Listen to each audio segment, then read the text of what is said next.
Banks need to look at innovation in a very holistic way. They shouldn't just go and look at developing prototypes or launching an innovation lab or doing an acquisition or doing a skunk works, those kind of things. There's some very critical things that need to be undertaken, and the first and most important is they need bold leadership. Innovation hurts. It changes things. The leadership of organizations have to acknowledge that the future is going to be very different than the past, and they need to be okay and they need to be shepherding the process of that transformation, because it's going to be painful. People are going to change jobs, get frustrated, and they're going to lose all the certainty that they used to have in their jobs. That's the first thing. The second thing is they need to develop empathy. They need to understand or look at the world through others' eyes. They need to understand what are people looking for, how do they want to be engaged, not do they want a product or do they want the service because it's convenient for the bank themselves and not so much for the individual.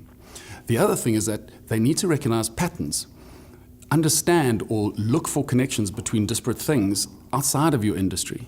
Sometimes the solution has not come from within. It could be one or two things that could be smashed together and delivered as a solution into your industry.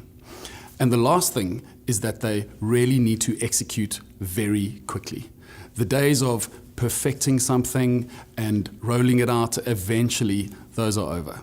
You have to take a concept, turn it into some kind of platform, develop the prototype, test it, iterate it, because it's never going to be perfect, but if you're slow, you lose. So banks do tend to innovate by business line, and that is a really inside-out approach to innovation.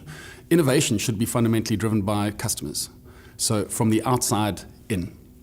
Now, they are organized across silos, etc., so it's very difficult for them to really understand what a customer needs, how to empathize with a customer, how to get to a point where they fully acknowledge and can put their arms around explicit and implicit unmet needs. This is a very difficult thing. It's an unnatural thing for banks to do. And so what the default position is, they move to digitization. They move to digitize quite often inefficient processes. When you look at digital is actually a stage. Innovation is the act to achieve that stage. Innovation is the thing that you can do or should be doing to take advantage of all the changes in technology, all of the changes in market dynamics, so that you can create massively differentiated products, massively differentiated experiences, and create significant value into the future.